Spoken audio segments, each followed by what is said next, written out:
Hello, we discuss the instrumentation of phosphorimetry. ह्या व्हिडिओमध्ये आपण फॉस्फोरिमेट्रीचे इंट्रोडक्शन आपण इन्स्ट्रुमेंटेशन इथे आपण बघणार आहोत. आता फॉस्फोरस आणि फ्लोरोसन्समध्ये पहिला फरक काय तो आपण बघू आणि मग इन्स्ट्रुमेंटेशन कसं हवं त्याबाबत आपण डिस्कस करू. आता आपल्याला माहिती आहे phosphorescence is delayed fluorescence in which the substance involved continues to emit light even after the light source is cut off. फॉस्फोरसन्स म्हणजे काय तर हा फ्लोरोसन्स आहे फक्त डिलेड म्हणजे उशिरापर्यंत जो बाहेर पडणारा लाईट आहे फ्लोरोसन्स आहे त्याला आपण फॉस्फोरसन्स असं आपण म्हणतो. आणि इथे लाईट सोर्स कट ऑफ झाल्यानंतर सुद्धा आपला जो सबस्टन्स आहे हा लाईट एमिट करतो. म्हणजे एक्सायटेशनसाठी जे लाईट आपण सॅम्पलवर टाकलाय तो कट ऑफ केल्यानंतर सुद्धा आपला जो सॅम्पल आहे तो कट ऑफ झाल्यानंतर सुद्धा बराच काळ लाईट रिएमिट करतो. त्याला आपण फॉस्फोरसन्स असं आपण म्हटलो. आणि सेकंडली म्हणजे तर frequency of emitted radiation is less than that of excited radiation. फॉस्फोरसन्समध्ये जे फ्रिक्वेन्सी आहे एमिटेड रेडिएशनची कमी असते म्हणजे लॉंगर वेव्हलेंथ असतात than that of excited radiation. आणि जेव्हा आपण फॉस्फोरसन्स स्टडी करतो तेव्हा तिथे फ्लोरोसन्स सुद्धा असतो. त्यामुळे आपल्याला इन्स्ट्रुमेंट कसं हवं therefore any instrument use to study phosphorescence must be able to distinguish between two. म्हणजे असं इन्स्ट्रुमेंट आपण यूज केलं पाहिजे की जे फॉस्फोरसन्स आणि फ्लोरोसन्स यांना डिस्टिंग्विश करेल आणि आपल्याला एक्झॅक्ट रिझल्ट येईल. म्हणजेच एक स्पेशल इन्स्ट्रुमेंटची आपल्याला इथे गरज आहे. आता इथे आपल्याला ब्लॉक डायग्राम दिलेली आहे इन्स्ट्रुमेंटची schematic diagram of phosphorimetry meter. आता it contain xenon lamp as a light source म्हणून झेनॉन लॅम्पचा आपण वापर करतो. Here monochromator is to allow only UV light to pass through it. आपण मोनोक्रोमॅटर सुद्धा वापरतो. झेनॉन लॅम्प मधनं जो रेडिएशन येत आहेत त्यातले आपल्याला UV लाईट्स हवे रेडिएशन हवेत ते मिळवण्यासाठी आपण मोनोक्रोमॅटरचा वापर करतो. The radiation then fall on the experimental substance through the rotating shutter which surrounded the sample holder. आता एक रोटेटिंग शटर आपण घेतला आणि त्याच्यामध्ये सॅम्पल होल्डर ठेवलेला आहे आणि त्या रोटेटिंग शटर मधनं हे जे UV लाईट आहेत हे आपल्या सॅम्पलवर पडतात. The shutter has a slot on it and is driven by the variable speed motor. शटरला काही स्लॉट आहेत आणि एका व्हेरिएबल स्पीड मोटरने आपण ते मूव्ह केलेत. The slot R such that the sample is alternately illuminated and darken. असा slot ठेवलाय की सॅम्पल अल्टरनेटली आधी त्यामध्ये रेडिएशन येईल ते ॲब्झॉर्ब करतील ते रिएमिट करतील आणि काही काळासाठी एक अंधार तिथे तयार झाला पाहिजे. जो रेडिएशन आत येतो तो कट झाला पाहिजे. त्यासाठी आपण ते जे शटर आहे रोटेटिंग ते आपण इथे वापरतो. When it is dark, the phosphorescence beam is allowed to go through the phosphorescent monochromator placed at a right angle to the incident exciting radiation. From the monochromator, the radiation is made incident onto photomultiplier tube and the current generated is recorded as a measure of the luminescent or phosphorescence intensity. आता इथनं जो फॉस्फोरसन्स तयार होतोय तो फॉस्फोरसन्स आपण पुढे मोनोक्रोमॅटर 2 मधनं pass करतो. इथे सुद्धा जी इन्सिडंट रेडिएशन आहे जी एक्सायटेशन साठी रेडिएशन वापरले त्याला 90 डिग्री मोनोक्रोमॅटर आणि डिटेक्टर कनेक्ट केलाय आणि नंतर जो मोनोक्रोमॅटर मधनं रेडिएशन बाहेर पडणार आहे तो आपण फोटो मल्टिप्लायर ट्यूबवर पाठवतो आणि फोटो मल्टिप्लायर ट्यूब मध्ये करंट तयार होतो आणि त्याच्यावरून आपण इंटेन्सिटी ऑफ फॉस्फोरसन्स और ल्युमिनेसंट इंटेन्सिटी आपण मेजर करतो. असं हे इन्स्ट्रुमेंटेशन आहे. When the shutter is open, the incident fluorescent radiation cannot enter the photodetector. When the shutter is closed, phosphorescent radiation reach the photomultiplier tube and is recorded. जेव्हा shutter open असतं तेव्हा radiation ह्या detector पर्यंत येत नाहीत, fluorescence radiations आहेत ते. पण जेव्हा शटर क्लोज होतं तेव्हा फ्लोरोसन्स रेडिएशन हे आपल्या डिटेक्टर म्हणजे फोटोमल्टिप्लायर ट्यूब पर्यंत येतात आणि आपला सिग्नल रेकॉर्ड होतो. आता ही अरेंजमेंट कशासाठी आहे शटरची, तर आपण आधीच बोललो की आपल्या जो फॉस्फोरसन्स आहे त्याबरोबर आपला सबस्टन्स आहे फ्लोरोसन्स शोध देणार आहे आणि तो फ्लोरोसन्स कट करण्यासाठी शटरचं इथे प्रोव्हिजन दिलेली आहे, जेणेकरून ते शटरमुळे आपण फ्लोरोसन्स कट करून फक्त फॉस्फोरसन्स आपल्या डिटेक्टर पर्यंत पोहोचावा. ह्यासाठी इथे शटर आपण वापरतो. आता इथे आपण एक एक्झाम्पल बघणार आहोत, ते म्हणजे रोटेटिंग कॅन फॉस्फोरोस्कोप. आता रोटेटिंग कॅन फॉस्फोरोस्कोप आहे, हे एक्झाम्पल आपण बघणार आहोत इन्स्ट्रुमेंटेशन मधलं. आणि सोबत आपलं जे सॅम्पल आहे जे फॉस्फोरसन्स देणार आहे. आता फॉस्फोरसन्स जनरली लो टेम्परेचरला बघायला मिळतो, रूम टेम्परेचरला बघायला नाही मिळत. त्यामुळे आपण आपलं जे सॅम्पल आहे ते कूल करतो आणि कूल करण्यासाठी नायट्रोजन, लिक्विड नायट्रोजनचा आपण वापर करतो ॲज अ कूलंट आणि सॅम्पल आपण कूल करतो. त्यामुळे टेम्परेचर त्याचं कमी होईल आणि आपल्याला फॉस्फोरसन्स बघायला मिळेल. आता सेकंडली आपण जो रोटेटिंग कॅन फॉस्फोरोमीटर आहे किंवा फॉस्फोरोस्कोप आहे तो आपण आता डिस्कस करणार आहोत. It consist of a hollow cylinder having one or more slit which are equally spaced in the circumference. This is rotated by variable speed motor. आता इथे आपण एक हॉलो सिलेंडर घेतलाय आणि त्याला काही स्लिट आहेत म्हणजे खिडक्या, आपण तिथे खिडक्यांची प्रोव्हिजन केले आणि व्हेरिएबल स्पीड मोटरने आपण हा जो सिलेंडर आहे हा रोटेट करतो. आता खाली जी तुम्हाला डायग्राम दिसते स्क्रीनवर त्यामध्ये ते तुम्हाला बघायला मिळेल. When the rotating can rotate by motor, the sample is first illuminated and then darken.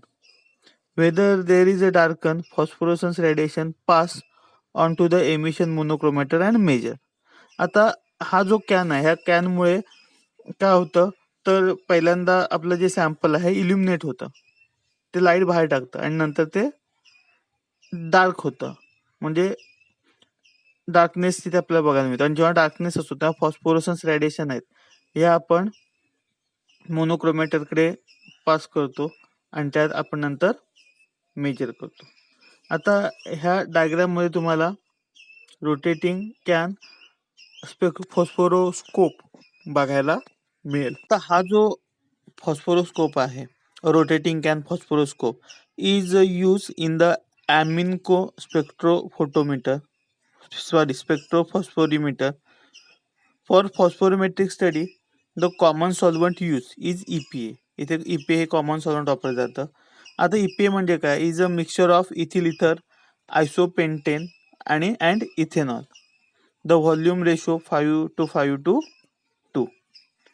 This on freezing yield a clear rigid glass. But some snow form is possible with the solvent. This problem has been overcome by employing rotating sample cell. This is also increase the precision of phosphorimetric measurement by the factor of 10 or more. आता हा जो rotating can फॉस्फोरोस्कोप आहे हा generally ॲमिन्को स्पेक्ट्रोफॉस्फोरिमीटर मध्ये वापरला जातो. ॲमिन्को नावाचे कंपनीचे जे फॉस्फोरोस्कोप येतात किंवा फॉस्फोरोमीटर आहेत त्यामध्ये हा वापरला जातो. आपण आधीच जी डायग्राम बघितलेली आहे इन्स्ट्रुमेंटेशनची त्यामध्ये आपण जे रोटेटिंग शटर बघितलंय त्या शटरच्या जागी रोटेटिंग कॅन फॉस्फोरोस्कोप आपण वापरतो. आता इथे जे सॉल्व्हंट आहे EPA म्हणून जनरली वापरलं जातं. EPA म्हणजे काय तर इथिल इथर, आयसोपेंटेन आणि इथेनॉलचं मिक्सचर आहे. कोणत्या रेशोमध्ये? 5:5:2 ह्या रेशोमध्ये हे मिक्सचर घेतलेलं आहे आणि ह्या मिक्सचर पासून एक रिजिड ग्लास तयार होते. फ्रीजिंग होतं, आपण लो टेम्परेचरला आपण फॉस्फोरस स्टडी करणार आहोत त्यामुळे आपण तो फ्रीज करतो, त्यामुळे एक रिजिड ग्लास या मिक्सचरची तयार होते. पण इथे काही प्रमाणात स्नो फॉर्मेशन सुद्धा पॉसिबल आहे, पण ते ओव्हरकम करण्यासाठी आपण रोटेटिंग सॅम्पल सेलचा वापर करतो. आणि ही जी मेथड आहे ह्यामुळे प्रिसिजन सुद्धा फॉस्फोरिमीटरचं इन्क्रीज होतं by the factor of 10 or more. आता हे झालं इन्स्ट्रुमेंटेशन ऑफ फॉस्फोरिमीटर. आपण बघितलं तर आपण इथे झेनॉन लॅम्प वापरलाय, 2 मोनोक्रोमॅटर वापरलेत, एक इन्सिडेंट रेडिएशनसाठी आणि दुसरा फॉस्फोरसन्स कट ऑफ करण्यासाठी. त्यानंतर रोटेटिंग शटर इथे वापरलंय, सॅम्पल होल्डर आहे त्याच्या भोवती एक रोटेटिंग शटर घेतलं. ते कशासाठी? तर आपल्याला फॉस्फोरसन्स बरोबर जो फ्लोरोसन्स तयार होणार आहे तो फ्लोरोसन्स आपल्याला कट करायचा आहे, तो आपल्याला नको आहे. तो रिमूव्ह करण्यासाठी आपण रोटेटिंग शटर वापरलंय, जेणेकरून फ्लोरोसन्स आपण काढून टाकू. आता रोटेटिंग जे शटर आहे त्या जागी आपण आता रोटेटिंग कॅन फॉस्फोरोस्कोप हे एक उदाहरण डिस्कस केलं. त्यानंतर जेव्हा शटर मूव्ह होत असतं, जेव्हा जे सॅम्पल आहे इल्युमिनेटिंग स्टेजला असेल तेव्हा आपण काही करत नाही, पण जेव्हा डार्कनेस ते तयार होतो तेव्हा आपण जो फॉस्फोरसन्स तयार झालाय हा फॉस्फोरसन्स आपण मोनोक्रोमॅटर थ्रू पास करतो. मोनोक्रोमॅटर मधनं आपल्याला जे फॉस्फोरसन्सचे रेडिएशन आहे तेवढेच आपण सिलेक्ट करतो आणि ते डिटेक्टरकडे पाठवतो. आता डिटेक्टर म्हणून आपण इथे PMT फोटो मल्टिप्लायर ट्यूबचा वापर करतो आणि जिथे आपल्याला signal in the form of current मिळतो आणि त्या सिग्नलवरनं आपण फॉस्फोरसन्स इंटेन्सिटी किंवा आपण त्याला लुमिनिसंट इंटेन्सिटी आपण तिथनं मिळवतो. आता नेक्स्ट पार्ट आणि लास्ट पार्ट ह्यातला म्हणजे ऍप्लिकेशन ऑफ फॉस्फोरिमेट्री. आता कोणकोणते ऍप्लिकेशन्स आहेत? तर for determination of aspirin in blood serum, ऍस्पिरिनचा स्टडी करण्यासाठी आपण फॉस्फोरिमेट्रीचा वापर करतो. Then determination of low concentration of procaine, cocaine, phenobarbital and chlorpromazine in blood serum. म्हणजे आपल्या ब्लड सिरम मध्ये असलेले जे ड्रग्सचं कॉन्सन्ट्रेशन आहे, जर ते लो कॉन्सन्ट्रेशन असेल तर आपण इथे फॉस्फोरिमेट्रीचा वापर करतो. कोकेन, त्यानंतर फिनोबार्बिटाल, क्लोरोप्रोमॅझिन हे काही ड्रग्स आहेत, ह्यांचं कॉन्सन्ट्रेशन स्टडी करण्यासाठी ब्लड मधला आपण फॉस्फोरिमेट्रीचा वापर करतो. Cocaine and atropine in urine मध्ये असलेलं कोकेन किंवा ॲट्रोपिनचे ट्रेसेस आहेत ते स्टडी करण्यासाठी आपण फॉस्फोरिमेट्रीचा वापर करतो. आता ही जे फॉस्फोरिमेट्री आहे ही TLC किंवा पेपर क्रोमॅटोग्राफी बरोबर आपण वापरतो आणि टोबॅको अल्कोलॉइड्स जे आहेत म्हणजे निकोटीन, नॉर निकोटीन, ॲनाबेसिन यांचा स्टडी आपण इथे करतो.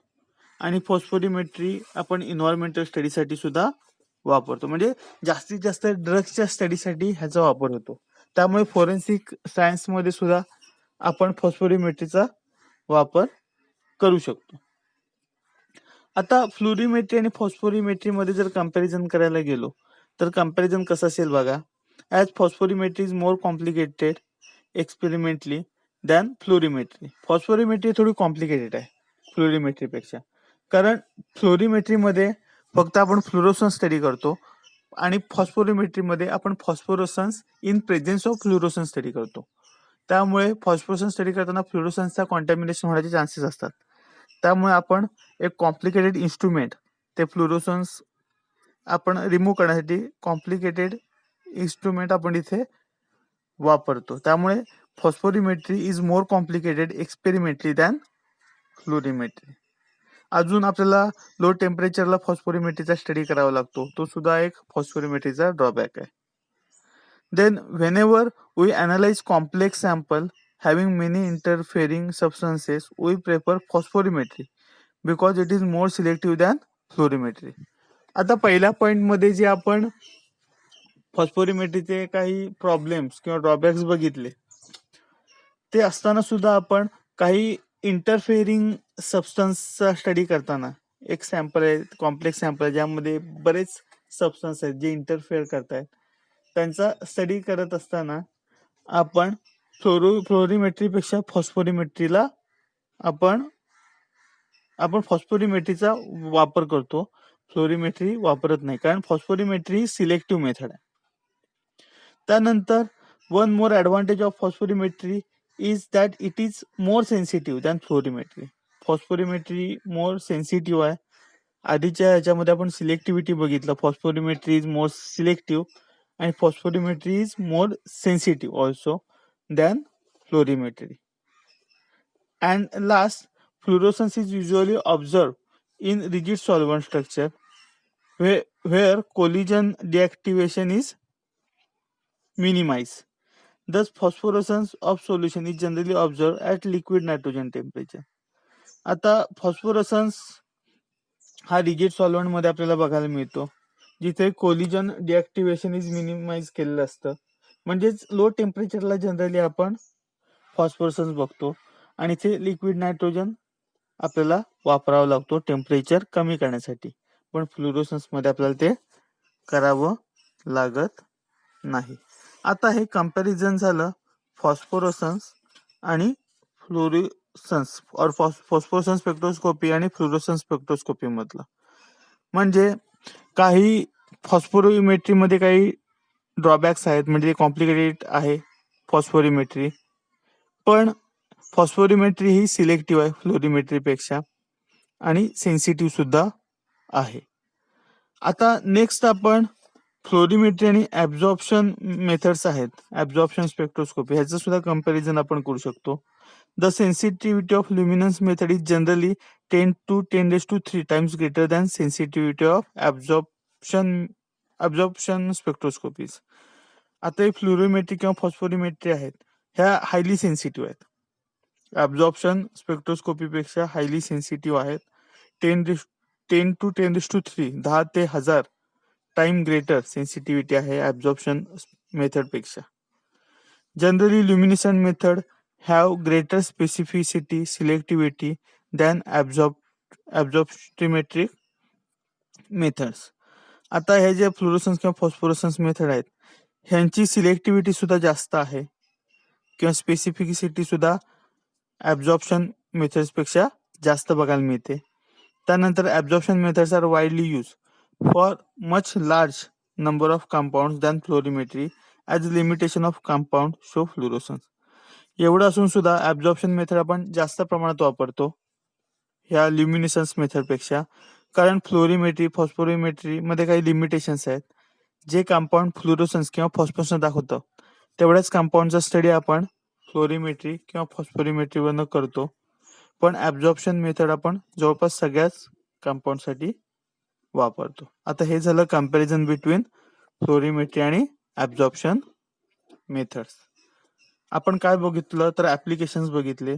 म्हणजे फॉस्फोरिमेट्रीचे ऍप्लिकेशन्स काय आहेत की जवळपास सगळे जे ड्रग सॅम्पल्स आहेत ते युरिन मध्ये असतील किंवा ब्लड सॅम्पल मध्ये असतील ट्रेस अमाऊंट मध्ये, त्यांचा स्टडी करण्यासाठी आपण फॉस्फोरिमेट्री वापरतो. सेकंड, TLC किंवा पेपर क्रोमॅटोग्राफी सोबत आपण फॉस्फोरिमेट्री वापरतो. आणि टोबॅकोचे जे अल्कोलाइड आहेत, निकोटीन, नॉर निकोटीन, अॅनाबेसेन, ह्यांचा स्टडी आपण रॅपिडली फॉस्फोरिमेट्रीने करू शकतो आणि इन्व्हायरमेंटल स्टडीसाठी फॉस्फोरिमेट्रीचा वापर करतो. हे झाले ऍप्लिकेशन्स. त्यानंतर कंपॅरिझन आपण बघितलं फ्लोरिमेट्री आणि फॉस्फोरिमेट्री मधलं. कंपॅरिझन काय आहे तर फॉस्फोरिमेट्री एकदम कॉम्प्लिकेटेड प्रोसेस आहे, तरी सुद्धा फॉस्फोरिमेट्री ही फ्लोरिमेट्रीपेक्षा जास्त वापरली जाते, कारण फॉस्फोरिमेट्री ही हायली सिलेक्टिव्ह मेथड आहे फ्लोरिमेट्रीपेक्षा, हायली सेन्सिटिव्ह मेथड आहे फ्लोरिमेट्रीपेक्षा, आणि फॉस्फोरिमेट्री ही लो टेम्परेचरला वापरली जाते. म्हणजे लिक्विड नायट्रोजन आपण इथे वापरतो टेम्परेचर लो करण्यासाठी. हे कंपॅरिझन आपण फ्लोरिमेट्री आणि फॉस्फोरिमेट्री मधलं बघितलं. आणि सर्वात शेवटी फ्लोरिमेट्री आणि ऍब्झॉर्प्शन मेथड मधलं आपण कंपॅरिझन बघितलं. फ्लोरिमेट्री म्हणजे ल्युमिनेसन्स मेथड आहेत, ह्या हायली सेन्सिटिव्ह आहेत ऍब्झॉर्प्शन मेथड पेक्षा. ह्या स्पेसिफिक सिलेक्टिव्ह आहेत ऍब्झॉर्प्शन मेथड पेक्षा. तरी सुद्धा ऍब्झॉर्प्शन मेथड जास्त प्रमाणात वापरले जातात, कारण फ्लोरिमेट्री फक्त फ्लोरोसन्स दाखवणाऱ्या सॅम्पलच्या स्टडीसाठी वापरले जाते, पण ऍब्झॉर्प्शन सगळ्या सॅम्पलसाठी वापरलं जातं. हे कंपॅरिझन आपण बघितलं फ्लोरिमेट्री आणि ऍब्झॉर्प्शन मेथड मध्ये. आता इथे हा आपला सेकंड पॉइंट इथे संपलाय, इथे आपण थांबूया. नेक्स्ट लेक्चरला आपण नेक्स्ट पार्ट स्टडी करणार आहोत, तो म्हणजे नेफिलोमेट्री आणि टर्बिडिटीमेट्री. नेफिलोमेट्री आणि टर्बिडिटीमेट्री आपण नेक्स्ट पार्ट मध्ये स्टडी करू. त्यांचं इन्स्ट्रुमेंटेशन, त्यांची थेअरी आपल्याला बघायची आहे, त्यांचं इन्स्ट्रुमेंटेशन आपल्याला बघायचं आहे, त्यांची ऍप्लिकेशन्स आपल्याला बघायचे आहेत आणि शेवटी आपण त्यांच्यामधलं कंपॅरिझन करणार आहोत. इथे आपण थांबूया. थँक्यू.